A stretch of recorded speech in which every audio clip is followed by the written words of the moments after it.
amma eessa yaana zo? Asii ol deebine mokkana. Namni kun hundi akkuma laaltanii agartan namni dilli kun gaafa dhufa biraa jiru gaafa. Makiinaatu gaara walakka gannaqee deema. Nama hedduu kana makiinaan jechuudha akka sanarraa walitti qabdeeti sanarraa nama hedduu kana asitti gaara walakkatti gannaqeeti biraa yaati. Laal makiinaanis kana.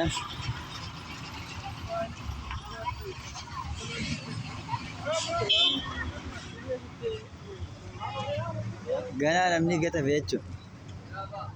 Ganaa namni gatafe hedduu nama walirra naqanii nama gartee 500 fi akkana ta'u makiinaa tokko qofa keessatti ilaal harka ilaal ilmaan Oromoo tokko hundi iddoo adda addaati walitti qabanii jechuudha. Ilmaan Oromoo baay'ee kana bakka adda addaarraa walitti qabaniiti dhalaalleen namni 3 moo 4 keessa jira. Kana akkanatti iddoo adda addaarraa walitti qabuudhaan baraa keessa fidanii gannaqan jechuudha. Kanaaf yaa uummata Oromoodhaa yoo argitan sagalee ta'aa fi mee nama heddumina mee harkaa heddumina namaa haala kanatti jechuudha. Akkatti ilmaan Oromoo akka ilmoo loonii wanni godhaa jiranii akkana jechuudha. Kana akkatti ilmaan Oromoo akka hoolaatti taphachaa jiranii jechuudha. Akka hoolaatti yeroo takka olii gadi walitti qabanii jechuudha.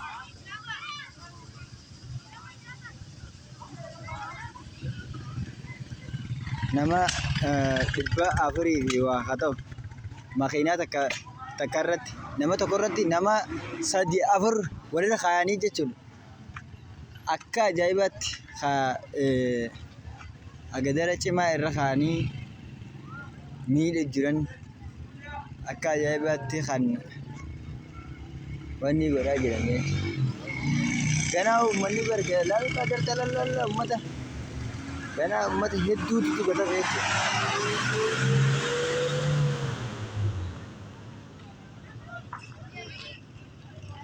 Akkanaati sagalee ta'aa fi du'aa godhaa fi ilmaan Oromoo hedduu takka jeeqamaa jiranii hedduu takka rakkachaa jiran.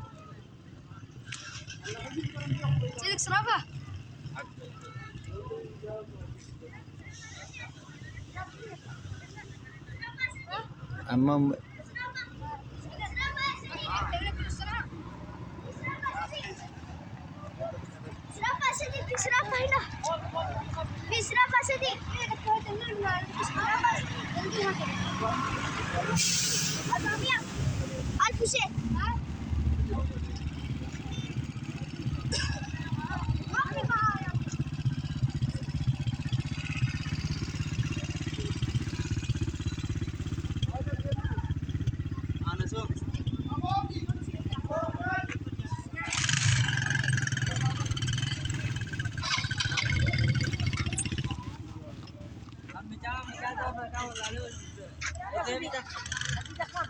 harka gaarri kun akkasumas dhaabbatee jechuudha.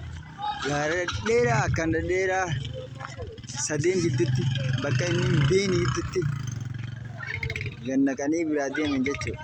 Namoonni tokko maantan akka makiinaa irraa bu'etti gabbu'ee jira jechuudha. Ganaa miilaan deeman ilaa guyyaa lamaa ilaa guyyaa takka akkana eega deeman booda akkasitti magaalaatti bahan jechuudha. Kunis askarri biyya tanaa kunis wal jalaa fuudhaniitti kunis ganaa azabu ta'an akkanatti uummanni Oromoo jireenya hamaa keessa jira jechuudha. Sagalee ta'aa fi du'aa godhaadhaa fi harkame harka badii takkaan malatti uummata Oromoodhaa biyyuma isaanii dhufuudhaaf jecha badiin isaanii tanuma isaan biyya tana dhufan qofa jechuudha. Anummaan tana beeke viidiyoo tana osumaan dadhabbiin hamtuun natti jirtuutiin nama na gubbatti fe'aniititi akka bas namni nama gubbaadhaan nama 4-5 na gubbaadhaan ka fe'aniin anuu dadhabee laal gaara waan ga'ulaa. Laala gaara waan ga'ulaa.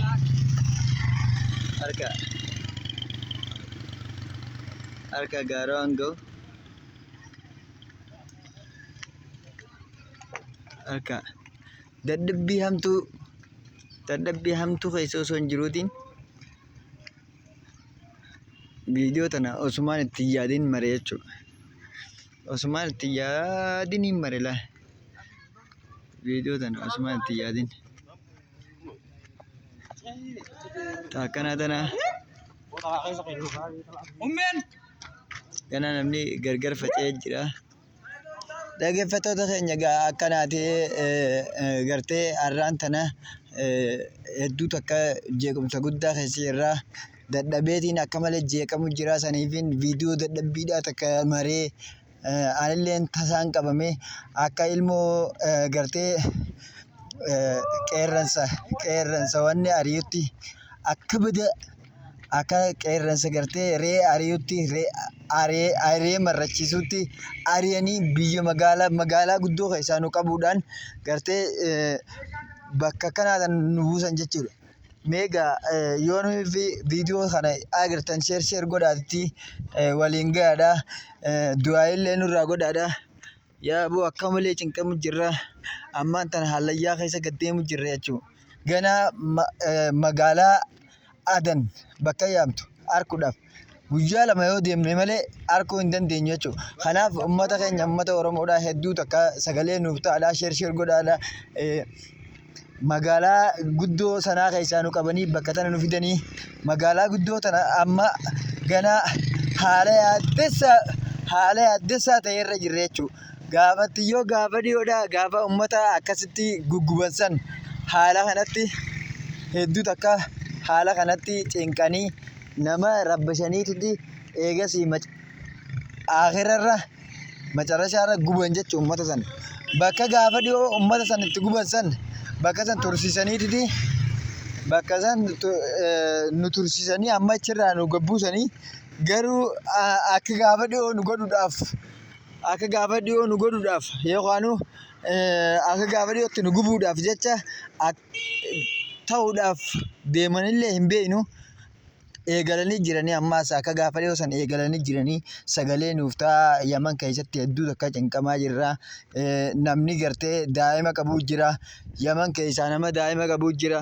Nama ijoollee daa'ima 2-3 qabu jira. Hajaartii qabu jira. Waa hundaa bitee meeshaa hedduu qabu jira. Kanaafuu sagalee nuuf ta'aadha. Har'aan tana viidiyoo dadhabbii tanaaniin viidiyoo gartee lubbuudhaan hafneetuma makiinaarraa gabbuun naasuudhaan hin maree wanna kana naasuudhaan hin maree sheer godhaatti waliin gahaadha. Gartee ilmaan Oromoodhaa du'aayee akka nu gootan hedduu takka cinqamnee jirra.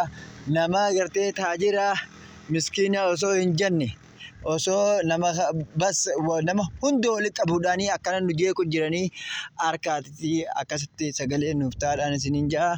Hordoftoota keenya nagaan nuuf turaadhaatti ammoo viidiyoo tana sheer gochuun viidiyoon silaayis waa namatti hin toltu sheer godhaa waliin gahaadhaan isiniin ja'a nagaatti.